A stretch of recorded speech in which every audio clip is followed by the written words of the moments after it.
All right, we are going to do step 7, adjustable motor holder, and I'm going to help you draw this piece right here.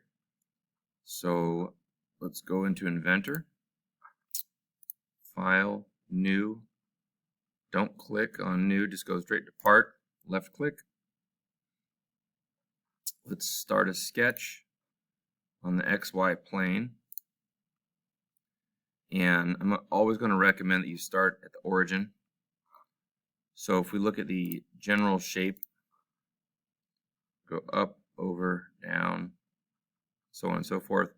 So I'm going to draw the overall pattern first using my line tool, starting at the origin, up, over, down,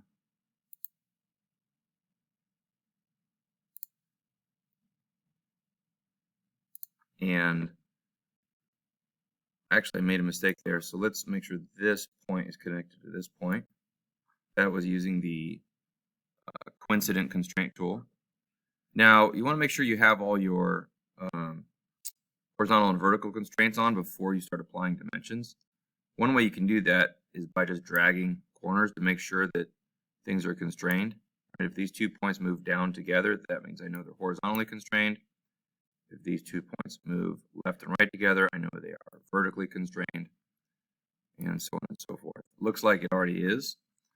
So now I'm going to throw on the overall dimensions. So I had 1.25 wide and 1.25 tall. So this long dimension here was 1.25. And if I click front, there's my piece. And there's also 1.25 across the top. Okay. And I'm going to keep adding dimensions. I believe that this dimension was 1. Okay.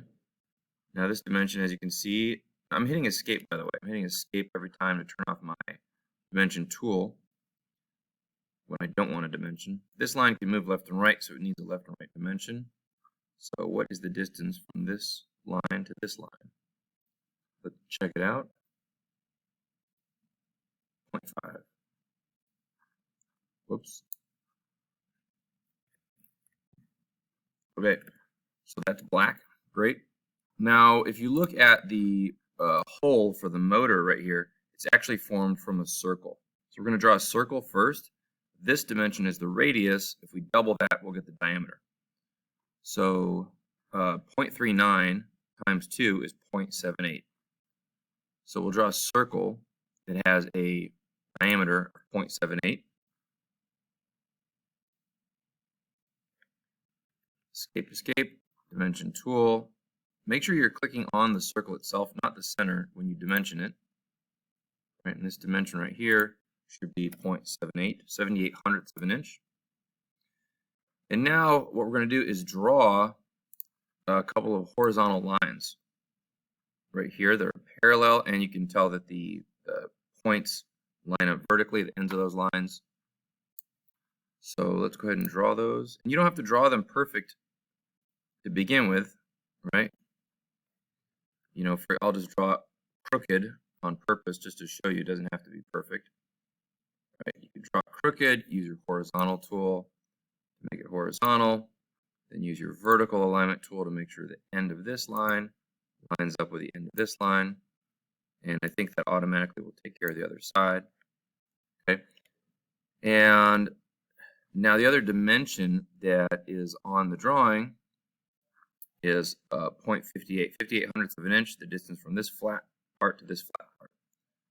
So I'm going to dimension from this line to this line, make that 58 hundredths of an inch. Okay, escape, escape. Now if I put my cursor here, I can drag that circle wherever I want. Okay, we're going to place it in a second. Let's go ahead and trim the top and bottom of the circle. And there's one, now our dimensions have disappeared because I trimmed the circle, so I'm going to put them back on. So now it becomes 0.39 because that's the radius of that arc. So we'll put the same 0.39 on the other side. and that's the radius of the other arc.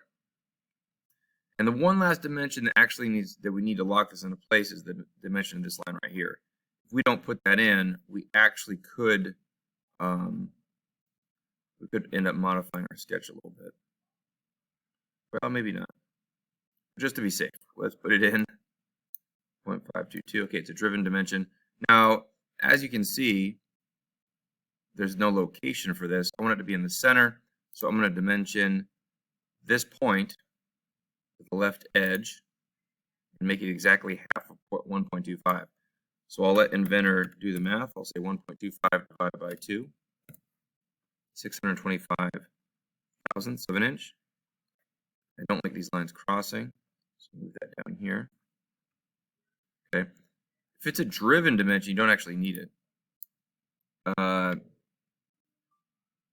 And the last dimension is the vertical dimension, right? I can still drag this up and down. And you may move this depending on whether or not your rubber band is interfering with something.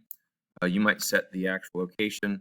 I'll just go ahead and put something in right now for the distance from the top edge right there. I want to make sure that that is not too close to the edge. I'll just say a 1/4 inch. Now I might want to change that, again, depending on whether or not my pulley wheels are interfering with something or the rubber band's interfering with something.